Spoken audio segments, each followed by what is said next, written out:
तो स्टूडेंट ये असाइनमेंट है, fourth unit, normal Zeeman effect. Numerical number 1, a sample of certain element is placed in magnetic field density 0.3 Tesla. How far apart is Zeeman components of spectral line of wavelength 4500 angstrom? Lambda ये दिया हुआ है, magnetic flux density 0.3 Tesla. और ये पहले lecture में formulae मैंने पूरी डिराइव करवाई हुई है. Formulae to work out numericals concern with normal Zeeman effect. ये फार्मूला कैसे आया उसकी डिटेल आपको बता दी चुकी है. और ये भी बताया था लिटिल ई बी और 4 सफिक्स ई जो है ये लॉरेंट्स नंबर होता है, जिसको हमने 46.7 कैपिटल बी मीटर इनवर्स कहा था. यानी कैपिटल एल के unit metre inverse, capital L के प्लेस पे ये लिखते हैं. और इसमें कैपिटल बी के यूनिट टेस्ला होने चाहिए. अब लैम्डा की वैल्यू 4500 दी हुई है, एंगस्ट्रॉम बनाए 10⁻10 मीटर, पावर 2 है तो 10⁻20 metre. 46.7 capital B is given to me 0.3 और ये मीटर इनवर्स. अब ये मीटर स्क्वायर आएगा, क्यों? क्योंकि एंगस्ट्रॉम का स्क्वायर. तो ये 10 टू पावर, ये जो है ये मैं मार्कर लेने गया था, ये 10 टू ये मीटर स्क्वायर आ जाएगा क्योंकि वो मार्कर चल नहीं रहा था. और ये इतना, और metre square into metre -1 is metre. तो simplification calculation 10⁻16 I have written like this because I know very well 10⁻10 metre जो है वो एंगस्ट्रॉम, और 10⁻6 इसके साथ एडजस्ट करके आप जानते हैं. Second numerical is one of the prominent spectral line of calcium is the one with wavelength 4226.73 angstrom from P to S state.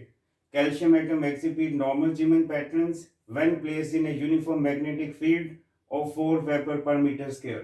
Calculate wavelength of the three components of normal Zeeman pattern and the separation between them. Student, physics की जो आत्मा है वो numerical में बसती है.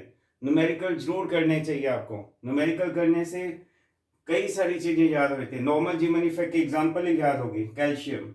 तो और अंदाजा हो जाता है किस तरीके के आंसर आएंगे.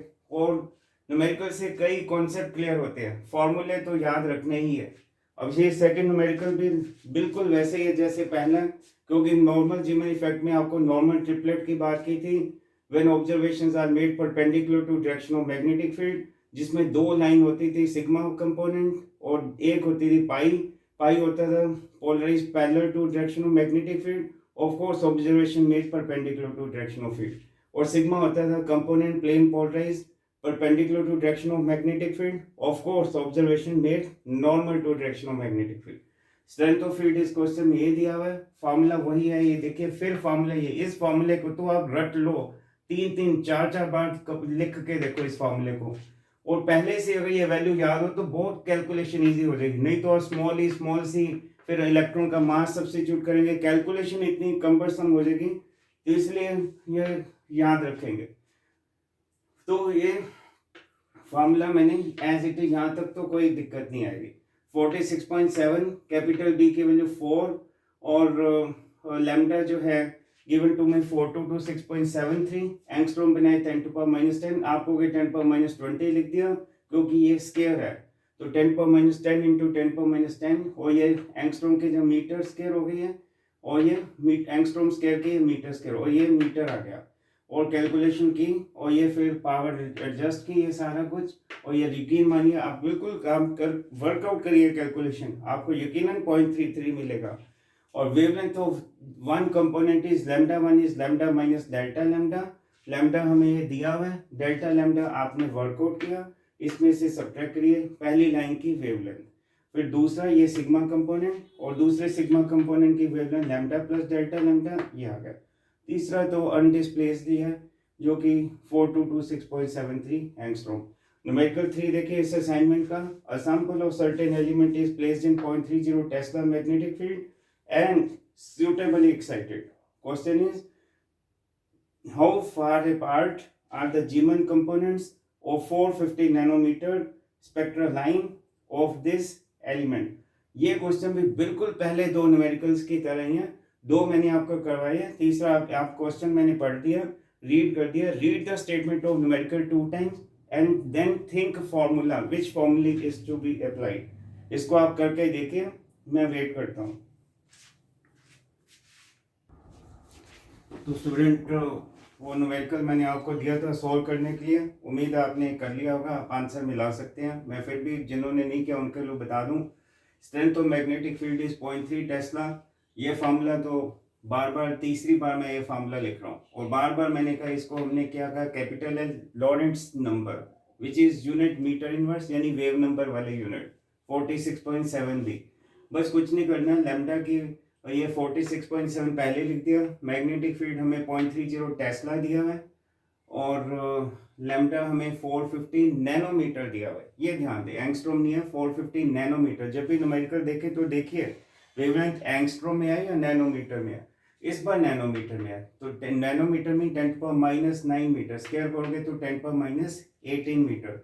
देन डू कैलकुलेशन, और उसके बाद मैंने इसको स्प्लिट कर लिया पावर में। ये तो करना ही पड़ेगा क्योंकि मुझे आंसर एंगस्ट्रॉम में निकालना है, तो ये इतने एंगस्ट्रॉम, इसको एडजस्ट कर लेंगे। और ये question, fourth numerical, Zeeman components of 500 nanometer spectral line are 0.0116 nanometer apart when magnetic field is 1 Tesla. Find value of specific charge of electron from these data. ये डेटा हमें दिया हुआ है, और स्पेसिफिक चार्ज का मतलब, यहाँ पे स्पेसिफिक लग जाए उसका मतलब ही होता है पर यूनिट मास। जब मैं कहता हूँ स्पेसिफिक चार्ज ऑफ इलेक्ट्रॉन, इसका मतलब charge of electron divided by mass of electron. जो डेटा वो लिख लीजिए, वेवलेंथ इतने नैनोमीटर, नैनोमीटर में 10⁻⁹ मीटर, ये 2 जीरो एडजस्ट कर दिया। Delta lambda is given to me 0.0116 nanometre, इसके मीटर बनाए। ये फॉर्मूला मैंने जो लिखा था, मैंने जो फॉर्मूले वाली वीडियो बताई थी उसमें कहा था स्पेसिफिक चार्ज ऑफ इलेक्ट्रॉन जब भी कैलकुलेट करते हैं, कई बार क्वेश्चन आता है how will you calculate specific charge of electron, write down that formula in normal Zeeman effect. तो वो यही फॉर्मूला जो आप बार बार यूज कर रहे हैं। बस इसमें ये 46.7 नहीं लिखेंगे क्योंकि मुझे तो स्पेसिफिक चार्ज निकालना, अगर मैं यही वैल्यू लिख दूंगा तो वो गलत हो जाएगा। वो तो स्टैंडर्ड वैल्यू है ना चार्ज की, स्टैंडर्ड चार्ज और स्पेसिफिक, स्टैंडर्ड वैल्यू और स्पेसिफिक चार्ज ऑफ इलेक्ट्रॉन तो हम जानते हैं 1.76 इंटू 10⁻11 कूलम पर केजी होता है स्टैंडर्ड वैल्यू। ये तो हम एक्सपेरिमेंट में जो डेटा दिया हुआ है कि अगर ये एक्सपेरिमेंटल रीडिंग है तो बताइए स्पेसिफिक चार्ज ऑफ इलेक्ट्रॉन क्या है, स्टैंडर्ड नहीं। तो ये मत यूज करना प्लीज। स्पेसिफिक चार्ज जब भी हमें EYM की वैल्यू निकालते हो तो हमें ये फॉर्मूला यूज करना है, ये आगे नहीं रहेगा, ये भी कोशिश। तो therefore specific charge of electron cross multiply करके ये आ जाएगा। अब लिटिल ई और एम सफिक्स सी की वैल्यू 3 इंटू 10⁸। प्लीज जब भी कोई न्यूमेरिकल सोल्व करें, keep all the things in one mod MKS system. ये मीटर पर सेकेंड में, डेल्टा लैम्डा ये देखो मीटर में, 4 पाई की वैल्यू 3.14 आप देख सकते हैं। डाउनस्ट्रीम में देखिए लैम्डा स्क्वायर, ये भी MK सिस्टम में इतने मीटर, आपको के स्क्वायर है तो फिर 5 का स्क्वायर 25, 10⁻⁷ का square 10⁻14। Of course magnetic field, magnetic field जो है that is given to me 1 tesla, जो कि मैंने डेटा में यहाँ लिखा नहीं था, आप लिख सकते हैं capital B is equal to 1, और ये capital T stand for tesla. Tesla का दूसरा नाम होता है वेबर पर मीटर स्क्वायर। अब ये फिर यूनिट MK सिस्टम में चार्ज के यूनिट कूलम, मास के यूनिट केजी। डू कैलकुलेशन, मैंने कर दी थी कैलकुलेशन, ये इतने कूलम पर केजी, 10⁻11 में आंसर निकालते हैं। तो नॉर्मल जीमन इफेक्ट में हमने देखा एक्सपेरिमेंट करके ये रीडिंग आई है charge, specific charge of electron. Standard value आपको मैंने बता दी है 1.76 इंटू 10⁻11 कूलम पर केजी। ये तो हमें जीमन इफेक्ट में ये डेटा दिया था, उसके हिसाब से आंसर है। और उसका fifth numerical, a muonic atom is the one in which negative muon having mass 207 times mass of electron replaces electron in hydrogen atom. What difference, if any, would you expect between the Zeeman effect in such atoms and ordinary hydrogen atom? Student इस case में frequency shift का एक formula मैंने लिखा था। Frequency shift का, frequency shift in Zeeman spectrum is given by delta nu equal to little EB और 4 pi M suffix E, और डेल्टा न्यू सफिक्स हाइड्रोजन, इसमें क्या आ जाएगा, हाइड्रोजन के केस में तो आप जानते हैं हाइड्रोजन के पास एक ही इलेक्ट्रॉन होता है तो M सफिक्स E, और उसने मेरे को डेल्टा न्यू सफिक्स म्यून, आप जानते हैं इलेक्ट्रॉन भी इलेक्ट्रॉन है, म्यून भी इलेक्ट्रॉन है, इलेक्ट्रॉन 6 होते हैं, E minus, mu minus, tau minus, और उनके corresponding associated neutrinos. Electrons are fundamental particle, और जो म्यून जो है ये इलेक्ट्रॉन का चार्ज भी नेगेटिव है और इस म्यून का चार्ज भी नेगेटिव है, दोनों इलेक्ट्रॉन है, दोनों की स्पिन हाफ है।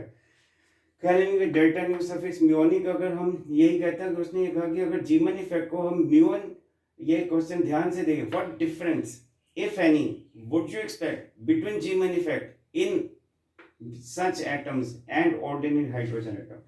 बस इसमें एम सफिक्स सी की रिप्लेसमेंट फिर एम सफिक्स म्यू से हो जाएगी।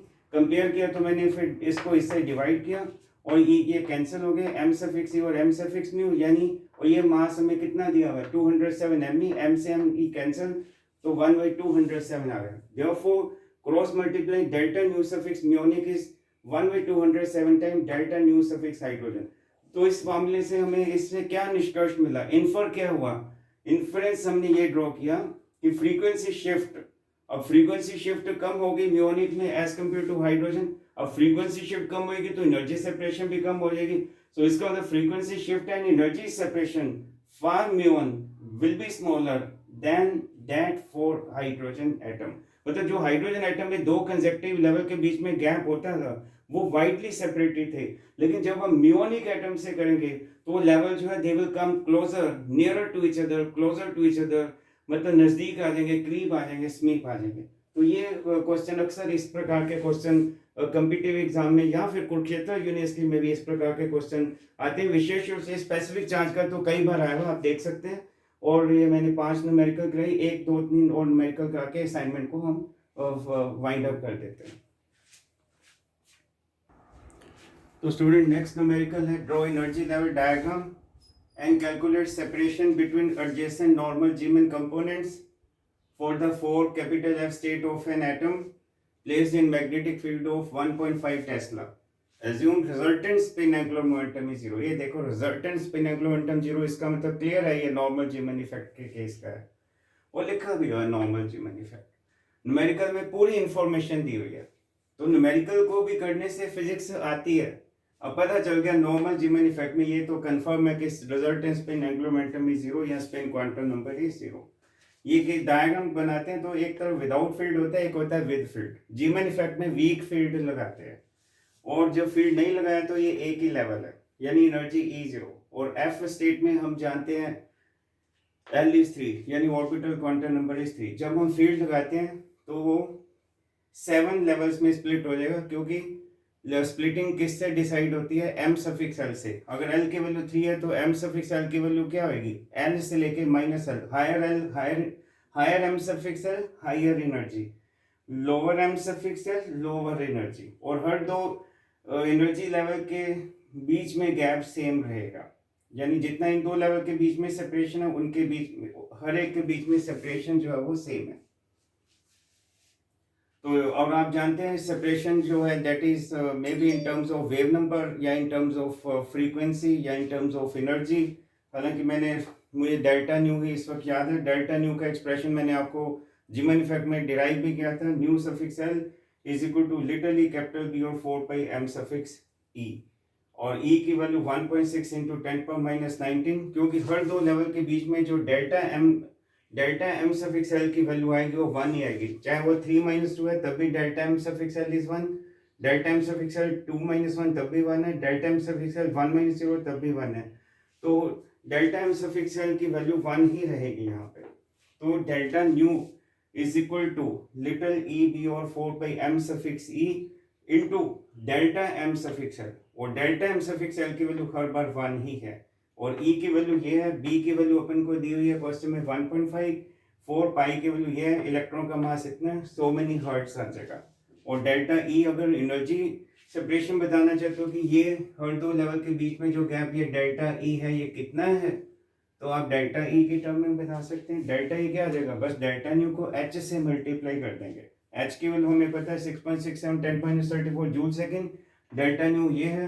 तो therefore simplification gives rise to इतने जो इलेक्ट्रॉन वोल्ट बनाने हैं, तो हम जानते हैं 1 electron volt is 1.6 into 10⁻19 joule. तो जूल के जब इलेक्ट्रॉन वोल्ट बनेंगे तो नीचे आ जाएगा इतने electron volt. Second last numerical है calculate Lande's g factor and the total magnetic moment of an atom in the state 2f7/2। ये क्वेश्चन बहुत इंपॉर्टेंट है student, most important Lande's g factor. तो पहले तो लैंडेज जी फैक्टर जो है anomalous जीमन effect में मैं आपको इसकी डेरिवेशन कराऊंगा। अभी मैं आपको helping way to remember it बता देता हूँ। 2f7/2 एनर्जी स्टेट है। आप जानते हैं ऊपर मल्टीप्लिसिटी होती है, तो इसका मतलब 2s+1 की वैल्यू जो है वो 2 है। इसका मतलब ये हो गया कि s की वैल्यू क्या हो गई, हाफ हो गई।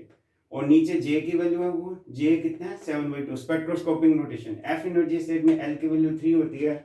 ये जो है ये फॉर्मूला बहुत इंपॉर्टेंट है स्टूडेंट। इसी फॉर्मूले को ये जो है this is formula two, this के सामने आप लिख दो MTR, मुझे तुम रख लो, या मेमोरी टिप्स रिजल्ट, बहुत ही, या TBR लिख दो, to be remembered, to be remembered. इसे तो आपको याद रखना पड़ेगा और ये याद करना बहुत आसान है। सुनो तो ऐसे कैसे याद रखेंगे, बिल्कुल आसान है। 1+ जय श्री लंकेश की 2 बार जय, ऐसे याद रख लो। और लंकेश तो आपको पता है नेगेटिव भावना के थे, इसलिए एल के साथ नेगेटिव आएगा प्लीज। जय करना पॉजिटिव है। श्री, श्री तो भगवान का संबोधित है, श्री SRI। एक होता है श्री SHRI, एक होता है श्री। श्री जो है ईश्वर का जो सबसे उत्तम वर्ड है, श्री SRI, श्री कृष्णा, श्री राम। तो ये पॉजिटिव, ये पॉजिटिव और 2 बार जय बोलनी है। लेकिन लंकेश जो है नेगेटिव भावना के थे, तो 1+ जय श्री लंकेश की 2 बार जय, ऐसे याद रख लो। और ये j की वैल्यू कितनी है 7/2 इंटू 7/2 + 1, s की वैल्यू 1/2 इंटू 1/2 + 1 माइनस l की वैल्यू 3 इंटू 3 + 1 ओवर 2। j की वैल्यू पुट कर दो, j + 1 हो गया 1+, इनको सिंप्लीफिकेशन करके ये आंसर जो है g की जो लैंडेज स्प्लिटिंग फैक्टर आ जाएगा 8/7। ये भी क्वेश्चन आ सकता है, find Landé splitting factor for the energy state 2f7/2। Energy state कोई भी हो सकती है, 2p हाफ हो सकती है, 2s हाफ हो सकती है, 2d3/2 एटसेट्रा एटसेट्रा। क्वेश्चन में को ये पूछा हुआ है टोटल मैग्नेटिक मोमेंट, लेकिन लैंडेज जी फैक्टर भी पूछा, वो तो निकाल दिया। लेकिन मैं बताऊं जब भी टोटल वर्ड आ जाए टोटल मैग्नेटिक मोमेंट, तो स्टूडेंट टोटल मैग्नेटिक मोमेंट की इवैल्यूएशन बिना लैंडेज जी फैक्टर के नहीं हो सकती। तो total magnetic moment of an atom का ये फॉर्मूला हम डिराइव करेंगे म्यू सफिक्स जे, एक तो जी सफिक्स जे आएगा, एक क्या आएगा टोटल एंगुलर मोमेंटम। और टोटल एंगुलर मोमेंटम हमेशा क्या होता है J स्टार इंटू HO2 क्योंकि टोटल एंगुलर मोमेंटम में HO2 तो आएगा और लिटिल U2 M सफिक्स ई भी आता है डेरिवेशन में। लिटिल U2 M सफिक्स ई साथ में J स्टार HO2 साथ में G सफिक्स J, और इसको मल्टीप्लाई किया तो ये आप जानते हैं ये क्या है, बोहर मैग्नेट्रॉन, आपको जरूर पता होगा। और J स्टार क्वांटम मैकेनिक्स कहती है J star is √J into J+1। और ये G सफिक्स J की वैल्यू रख दीजिए, J की वैल्यू इनकॉर्पोरेट करिए, म्यू सफिक्स B की वैल्यू हर बच्चे को आनी चाहिए 9.27 इंटू 10⁻24 एम्पियर मीटर स्क्वायर, और ये सोल्व करके इतने जूल पर टेस्ला। और हम आप जानते हैं साइंटिफिक नोटेशन में आंसर लिखते हैं, यानी ये जो साथ वाला नंबर होना चाहिए ये 10 से कम होना चाहिए, 1 से ज्यादा होना चाहिए, इसलिए ऐसे लिखते हैं ताकि हम ये बता पाए कि ऑर्डर ऑफ मैग्नीट्यूड कितना है। ऑर्डर ऑफ मैग्नीट्यूड में ये जो वैल्यू 5 से कम है तो इसको 1 लिखेंगे, तो order of magnitude of total magnetic moment is 10⁻⁻23। या तो यूनिट एम्पियर मीटर्स के लिखें या जूल पर टेस्ला लिखें। बहुत इंपॉर्टेंट क्वेश्चन, पूरी असाइनमेंट में 7वां क्वेश्चन जो न्यूमेरिकल है दैट इज वेरी इंपॉर्टेंट। मैं उम्मीद करता हूँ आपको ये असाइनमेंट जो है अपील करेगी, और इन ऐसे असाइनमेंट के क्वेश्चन को जॉट डाउन करिए गुड हैंड राइटिंग में, और आपको ये असाइनमेंट को जो है सबमिट करना है up to 10th of June आपको ये सबमिट करनी है। Thank you so much student.